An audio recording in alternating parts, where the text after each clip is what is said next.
এখন যে প্রবলেমটা করব সেটা বেসিক্যালি এক্সটেন্ডেড অবজেক্টের মানে একটা লাইন চার্জের জন্য ইলেকট্রিক ফিল্ড বের করার একটা প্রবলেম, এবং এটা হচ্ছে চেং এর এক্সাম্পল 3 এর 4।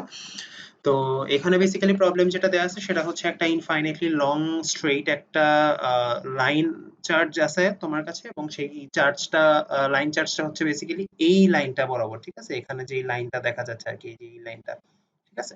তো বেসিক্যালি এই লাইনটা এখানে দেখাইছে লিমিটেড, বাট প্রবলেমের স্টেটমেন্ট অনুযায়ী এটা কিন্তু ইনফাইনাইটলি লং। তার মানে এই লাইনটা আসলে এদিকে আম, এদিকে নেগেটিভ ইনফিনিটি থেকে এদিকে পজিটিভ ইনফিনিটি পর্যন্ত চলে গেছে, ঠিক আছে?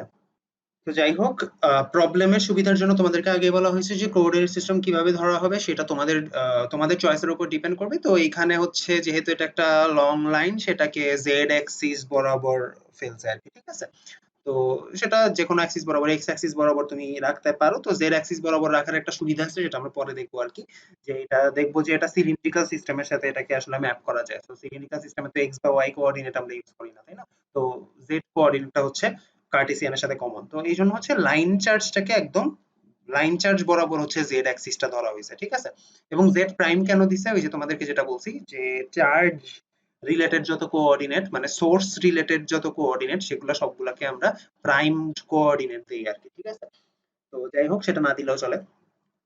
এখন বলা হয়েছে যে তোমার কাছে একটা ইনফাইনাইটলি লং চার্জ আছে, যে ইনফাইনাইটলি লং চার্জটা আসলে তোমার এদিকে পজিটিভ ইনফিনিটি থেকে ওইদিকে নেগেটিভ ইনফিনিটি পর্যন্ত বিস্তৃত, এবং সেটা হচ্ছে জেড অ্যাক্সিস বরাবর রাখা আছে আর কি। তো সেইটার চার্জ ডেনসিটিটা দেয়া আছে, বলছে যে line charge of uniform density rho L, ঠিক আছে? এখানে রো এলটা হচ্ছে এটার লাইন চার্জ ডেনসিটি, ঠিক আছে?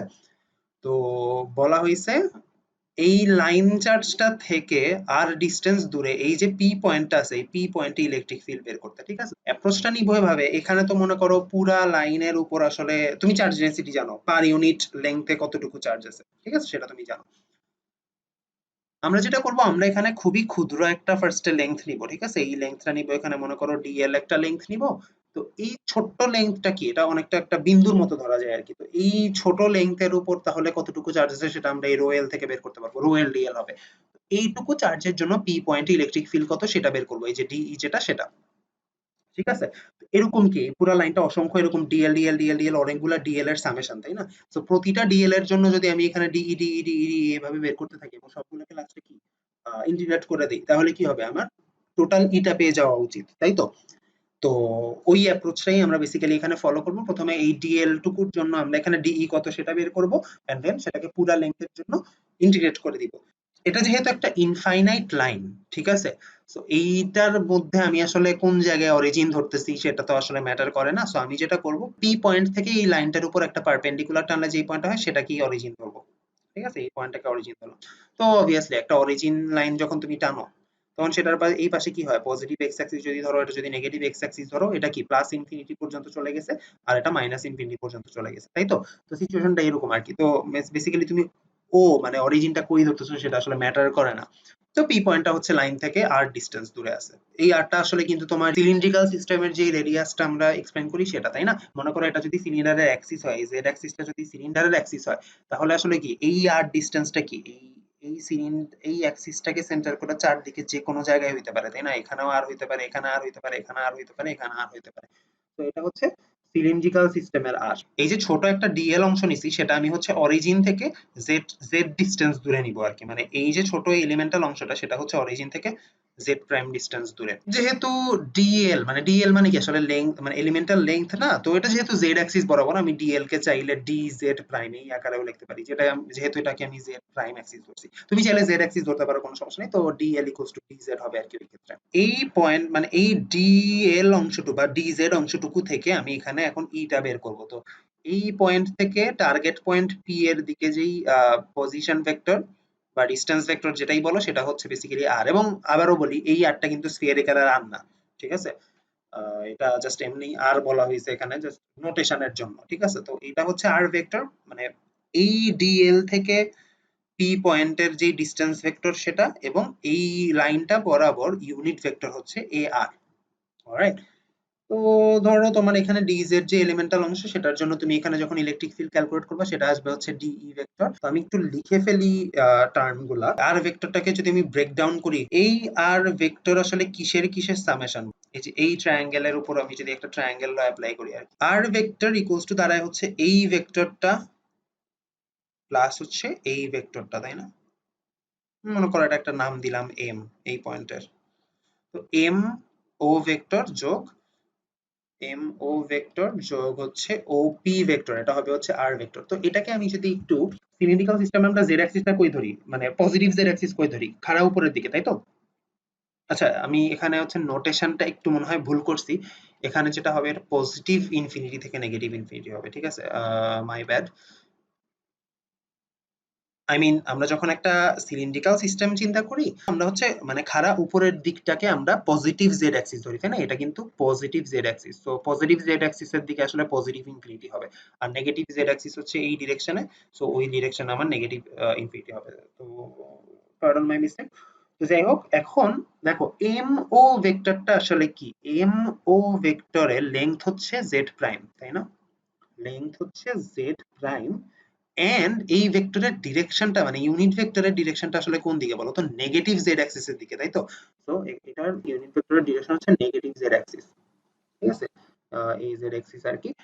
এন্ড ওপি ভেক্টর যেটা, ওপি ভেক্টর, এটার ডিরেকশন আসলে কোন দিকে? এটার ইউনিট ভেক্টরের ডিরেকশন হচ্ছে সিলিন্ড্রিক্যাল সিস্টেমের রেডিয়াস ভেক্টর বরাবর, তাই না? তো এটার ভ্যালু হচ্ছে আর, যেহেতু ডিসটেন্সটা হচ্ছে আর, এবং এটার সাথে যে ইউনিট ভেক্টর সেটা হবে হচ্ছে এ আর, সিলিন্ড্রিক্যাল সিস্টেমের রেডিয়াস ভেক্টর। বেসিক্যালি এই আর ভেক্টরকে তাহলে আমরা লিখতে পারি হচ্ছে R a R minus Z prime a Z, এই আকারে, ঠিক আছে? তো অলরেডি তোমরা বুঝতে পারতেছো যে আমরা এই পুরো সিস্টেমে আসলে সিলিন্ড্রিক্যাল সিস্টেম নিয়ে আলোচনা করতেছি, ঠিক আছে? সিলিন্ড্রিক্যাল সিস্টেম নিয়ে কেন করতেছি? এক নাম্বার কথা হচ্ছে তোমাকে বলে দিছে electric field intensity of an infinitely long charge, ঠিক আছে? তো নরমালি সেটা কি হবে, চার্জটা থেকে মানে এই লাইনটা থেকে আর ডিসটেন্স দূরে কোনো একটা পয়েন্টে ইলেকট্রিক ফিল্ড বের করতে হবে। কিন্তু কথা হচ্ছে আর ডিসটেন্সটা কোন দিকে হবে? তুমি কিন্তু এই লাইনটা থেকে মানে এই যে এই অ্যাক্সিস যে লাইন চার্জটা সেটা থেকে এদিকেও আর ডিসটেন্স যেতে পারো, ওইদিকে মানে যে কোনো 3D ডিরেকশন যে কোনো দিকে তুমি আর ডিসটেন্স যাইতে পারো। সো এটা কিন্তু তোমার এই অ্যাক্সিসটার চারপাশে তোমার একটা সার্কেল ক্রিয়েট করতেছে, তাই না? তো জিনিসটা কি একটা সিলিন্ড্রিক্যাল সিস্টেমের কথা মনে করায় দেয় না? মনে করো তুমি যদি নিচেও যাও আলটিমেটলি এটাও কি একটা মানে এই সার্কেলটা যদি তুমি অ্যাক্সিস বরাবর উপরে নিচে উঠানামা করো তাহলে কিছু একটা সিলিন্ডার ফর্ম করবে। বেসিক্যালি এটাই আর কি। তো আমরা এই জন্য এখানে সিলিন্ড্রিক্যাল সিস্টেম অ্যাপ্লাই করতেছি।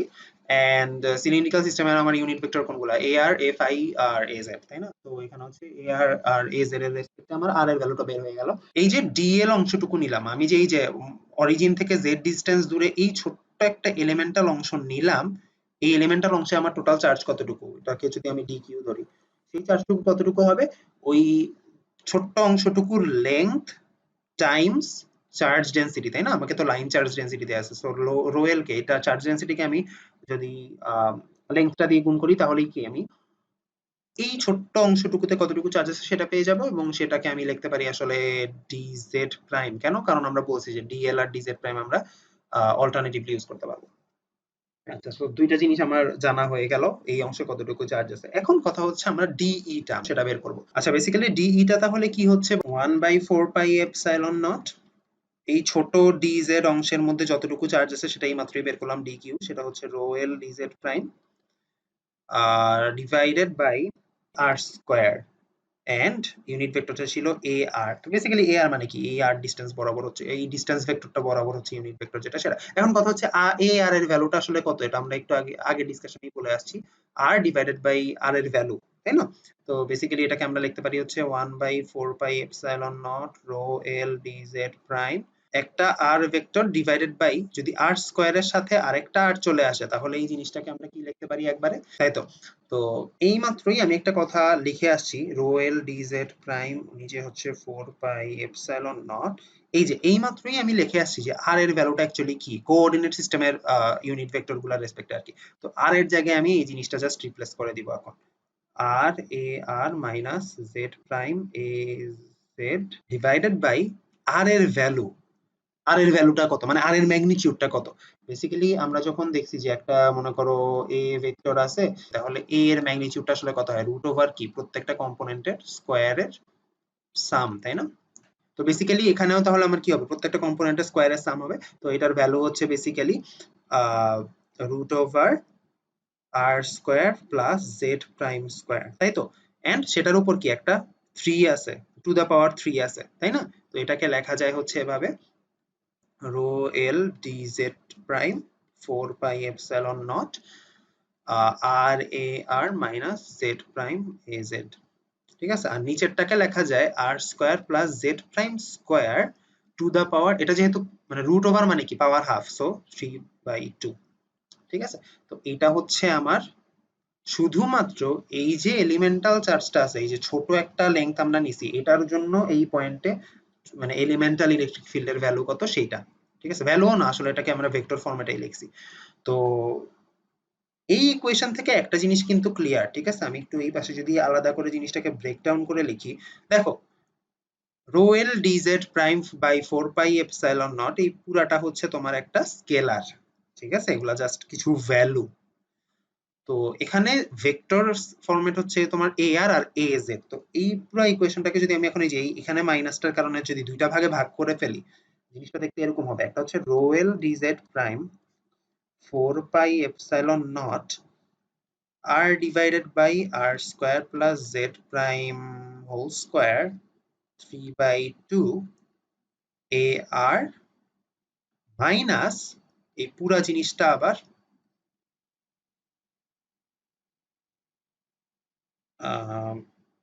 z prime divided by r square plus z square 3/2 az, তাই না? মানে বেসিক্যালি এই ইকুয়েশনটাকে কি আমি এই যে এখানে মাইনাস আছে না, সো আমি যদি এটাকে দুইটা ভাগে ভাগ করে ফেলি, তাহলে আমার কি হবে, একটা এ আর কম্পোনেন্ট থাকবে যার ম্যাগনিটিউড হচ্ছে এটা, এন্ড একটা az কম্পোনেন্ট থাকবে যেটার ম্যাগনিটিউড হচ্ছে এটা। এখন এখন আমার কনসেপ্টটা কি বলে, আমাকে হচ্ছে বেসিক্যালি এই ডিইটাকে ইন্টিগ্রেট করতে হবে। ইন্টিগ্রেট করার আগে আমি একটু একটু জাস্ট আমার জিওমেট্রিটা অ্যানালিসিস করে দেখবো যে এখানে কোনো পার্টকে ক্যান্সেল আউট করা যায় কিনা, কারণ দুইটা এরকম বড় বড় টার্ম নিয়ে কাজ করা অবভিয়াসলি অনেক কাম্বারসাম হওয়ার কথা, তাই না? তো কোনো টার্ম থেকে যদি আমি গেট রিড করতে পারি, তাহলে অবভিয়াসলি আমার জন্য ভালো। তো এখানে একটা জিনিস যদি তুমি একটু দেখো, মনে করো তুমি এখানে ছোট একটা ডিজেড অংশ নিছো, তার কারণে তুমি এখানে একটা ডিই পাইছো, ঠিক আছে, একটা ইলেকট্রিক ফিল্ড পাইছো। তো এটা একটা ভেক্টর অবভিয়াসলি। তো এটাকে তুমি চাইলে দুইটা কম্পোনেন্টে ভাগ করতে পারো। অবভিয়াসলি এটার একটা কম্পোনেন্ট থাকবে, সেটা হচ্ছে কি এই যে ডিইজেড, মানে যেটা জেড অ্যাক্সিস বরাবর যার কম্পোনেন্ট আর কি, এবং তার পারপেন্ডিকুলার যে কম্পোনেন্টটা সেটা থাকবে হচ্ছে ডিইআর, মানে সেটা হচ্ছে রেডিয়াল ভেক্টর, মানে রেডিয়াল ভেক্টর বরাবর, ঠিক আছে। মানে এই ডিই কে তুমি চাইলে এই দিক বরাবর একটা কম্পোনেন্ট আর এই দিক বরাবর একটা কম্পোনেন্টে ভাগ করে ফেলতে পারো। তো এই যে তুমি মানে অরিজিন থেকে জেড প্রাইম ডিস্টেন্স দূরে পজিটিভ জেড অ্যাক্সিস এর দিকে আর কি, এখানে একটা ছোট অংশ নিছো। তো সিমিলারলি তুমি কি এখান থেকে সেম ডিস্টেন্স দূরে নেগেটিভ জেড অ্যাক্সিস এর দিকে এরকম একটা জায়গা নিতে পারো না? মনে করো এইটার লেংথ, তো এইটুকু অংশ হচ্ছে তোমার মনে করো ডিজেড প্রাইম। তো এইটুকু অংশের জন্য মানে এই যে আমরা কি বলছি, অনেকগুলো এরকম D Z D Z D Z D Z D Z D Z D Z প্রতিটার জন্য আমরা কি ডিই বের করবো, তাই না? আইডিয়াটা তো ওইটাই যে আমরা ওইরকম সাম করবো আর কি। তো এখানে এরকম একটা ডিজেড আছে, তার সাথে করেসপন্ডিং এখানে এমন একটা ডিজেড তুমি পাবা এই সেম জেড প্রাইম ডিস্টেন্স জুড়ে, যার জন্য তুমি এই পয়েন্টে একটা ডিই প্রাইম পাবা, সরি ডিই ভেক্টর পাবা। And এইটার মতোই তুমি চাইলে এটাকেও দুইটা কম্পোনেন্টে ভাগ করতে পারো পারপেন্ডিকুলার, যার একটা পারপেন্ডিকুলার ডিরেকশন হবে এদিকে এবং আরেকটা হবে হচ্ছে এই ডিরেকশন বরাবর, ঠিক আছে। তো দেখো, তোমার আগে যে ডিইটা বের করছিলা সেটার একটা রেডিয়াল বরাবর কম্পোনেন্ট আছে, রেডিয়াস বরাবর কম্পোনেন্ট আছে, এবং এখন যে ডিইটা মানে এইখানে যদি একটা অংশ ধরো সেটারও একটা রেডিয়াস বরাবর একটা কম্পোনেন্ট আছে। সো ওই দুইটা রেডিয়াস বরাবর কম্পোনেন্ট অ্যাড আপ হইতেছে। বাট আগে যে ডিইটা ছিল সেটার ইজেড কম্পোনেন্টটা কি নিচের দিকে কাজ করতেছে, এবং এইটার জন্য যেই ডিইটা সেইটার ডিইজেড কম্পোনেন্টটা সেম ভ্যালু কাজ করতেছে উপরের দিকে। তার মানে কি এইটা আর এইটা ইচ আদারকে ক্যান্সেল আউট করে দিচ্ছে, তাই না?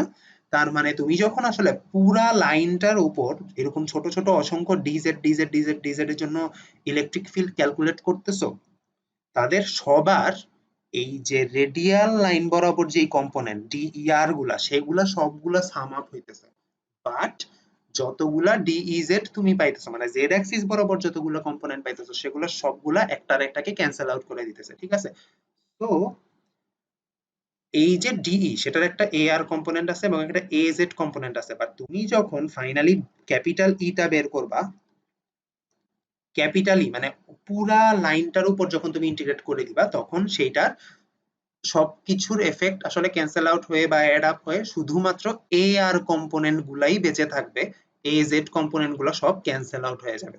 তো এই যে একটা অ্যানালিসিস আমি জাস্ট জিওমেট্রিটার দিকে তাকায় করলাম, সুবিধা কি হলো, আমার বড় ইন্টিগ্রেশন মানে এখন আমি যে ইন্টিগ্রেশনটুকু করব সেই পার্টটুকুতে আমি জানি যে এ জেড এর পার্টটুকু আমার আলটিমেটলি সব ক্যান্সেল আউট হয়ে যাবে, সো এই ইন্টিগ্রেশনটা আমার না করলেও চলবে, ঠিক আছে? সো এই যে একটা কাজ কমানোর জন্য আমরা একটু জিওমেট্রি অ্যানালিসিস করছি, তো এটা দেখবা সামনে আরো অনেক কেসই আমাদের দরকার হইতেছে, ঠিক আছে? তো আমি ধরো এটার একটা নাম দিলাম, ঠিক আছে? মনে করো এ আর এর সাথে যেই কম্পোনেন্ট আছে সেটার একটা নাম দিলাম ডি ই আর, এ আর, আর সাথে হচ্ছে minus D E Z, a Z, মানে এই পুরা ভ্যালুটা হচ্ছে তোমার E Z D E Z, আর এই পুরা কম্পোনেন্টটা হচ্ছে তোমার ডি ই আর, ঠিক আছে? এন্ড অবভিয়াসলি তুমি যখন আসলে আমি আমি এইমাত্র যেটা এক্সপ্লেন করলাম আর কি, তুমি যখন ই বের করবা তখন শুধুমাত্র এই ডি ই আর এর কম্পোনেন্ট গুলা সাম হবে এবং এই কম্পোনেন্ট গুলা সব ক্যান্সেল আউট হয়ে যাবে, ঠিক আছে? সো এটা নিয়ে আমার কাজ করতে হচ্ছে না। ই এর ফাইনাল রেজাল্টটায় শুধুমাত্র এ আর বরাবর কম্পোনেন্ট গুলা রিমেইনিং থাকবে আর কি। এন্ড ধরে নিলাম যে আমার ফাইনাল যে রেজাল্টটা সেটা হচ্ছে তোমার, সেটার ম্যাগনিটিউড হচ্ছে তোমার ই আর।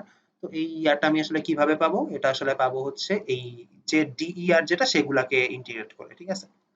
আহ রো এল, এখানে আর আছে একটা, so rho L into R divided by হচ্ছে 4 pi epsilon naught R square plus Z prime square 3/2 D Z prime, alright?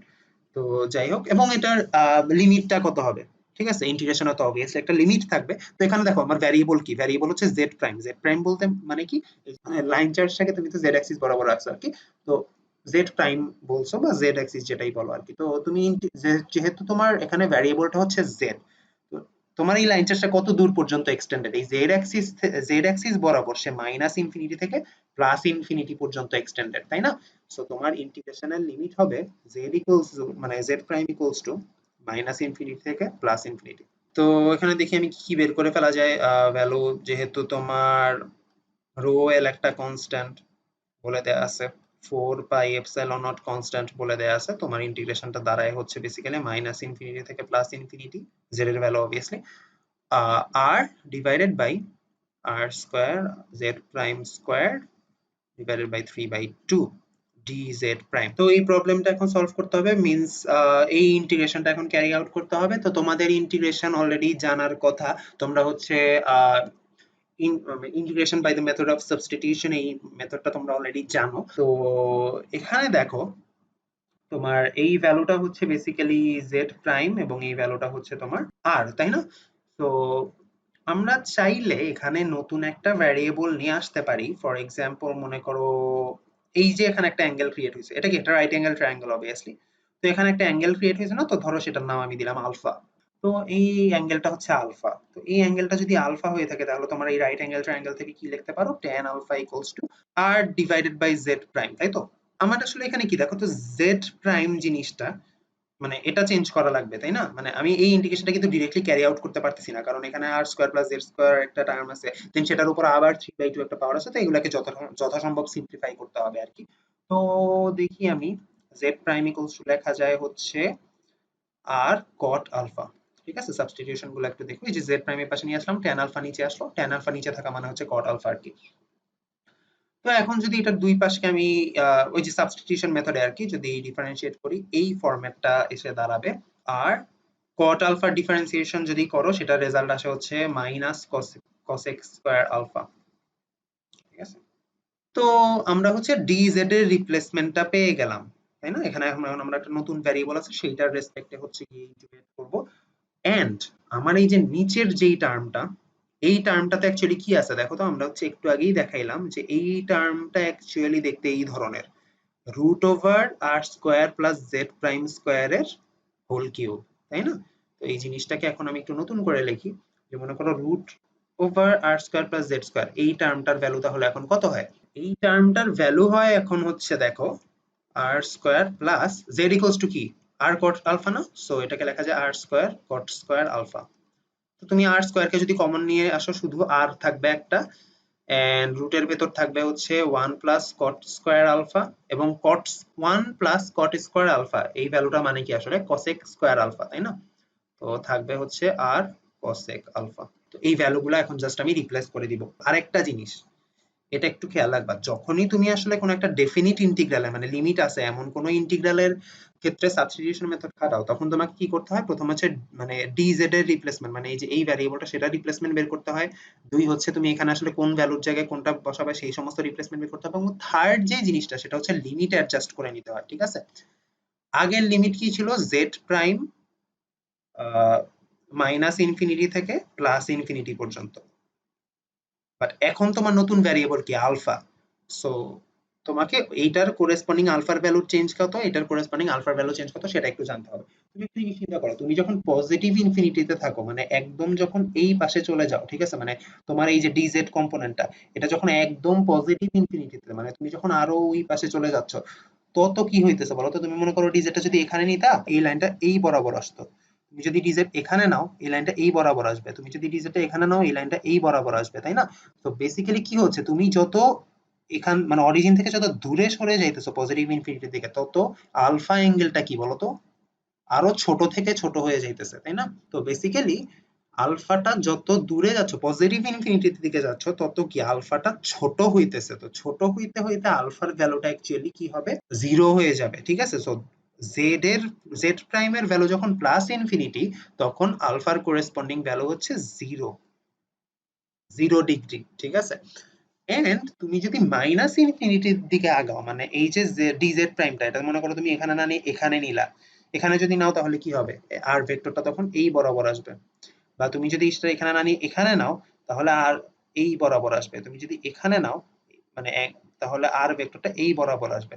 দেখো তুমি যত হচ্ছে অরিজিনের দিকে আগাইতেছো তত কি আলফার অ্যাঙ্গেলটা বাড়তেছে, এবং যত অরিজিন থেকে মাইনাস ইনফিনিটির দিকে সরে যাচ্ছ আলফাটা আরো বেড়ে যাচ্ছে, আলফাটা আরো বেড়ে যাচ্ছে, আলফাটা আরো বেড়ে যাচ্ছে, ঠিক আছে? এই বরাবর যদি নাও আলফাটা আরো বাড়বে। এরকম করতে করতে তুমি যখন একদম মাইনাস ইনফিনিটি পর্যন্ত চলে যাবা তখন আসলে কি হচ্ছে, আলফার ভ্যালুটা একদম এই বরাবর চলে আসতেছে, তাই না? তো একদম দেখা যাবে তখন 180 ডিগ্রি পর্যন্ত হচ্ছে আলফাটা এক্সটেন্ড করবে। সো আমার জেড প্রাইমের লিমিট ছিল মাইনাস ইনফিনিটি থেকে পজিটিভ ইনফিনিটি, কিন্তু আমি যখন সেটাকে আলফাতে কনভার্ট করে ফেললাম আলফার লিমিটটা হবে হচ্ছে 180 ডিগ্রি থেকে 0 ডিগ্রি, ঠিক আছে?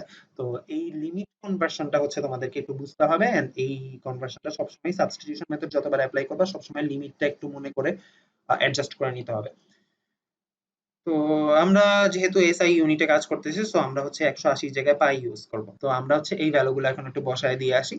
তো এই যে এই লাইনের পরে আর কি এখানে চলে আসি ডিরেক্টলি, এ R rho L 4 pi epsilon naught Z equals to minus infinity যেই কথা, আলফা ইকুয়ালস টু 180 ডিগ্রি সেই কথা, so alpha equals to pi, and Z equals to plus infinity যেই কথা, আলফা ইকুয়ালস টু 0 সেই কথা, so alpha equals two 0।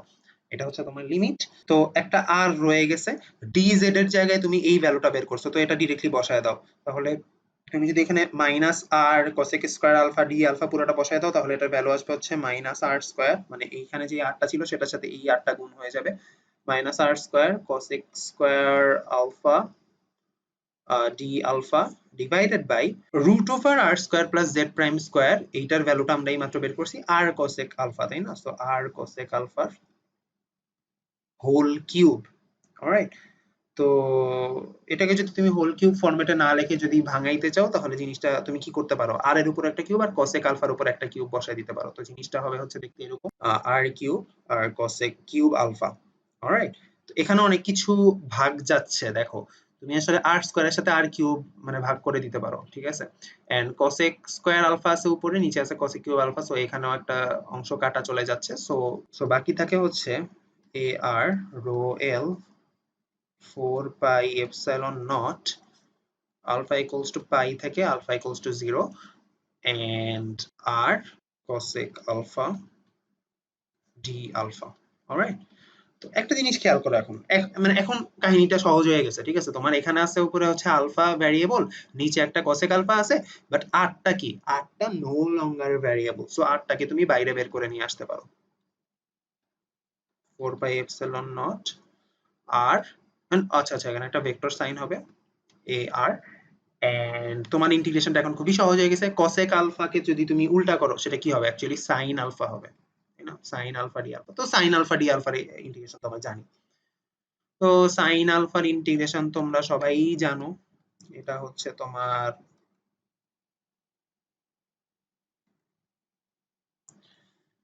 Minus cos alpha.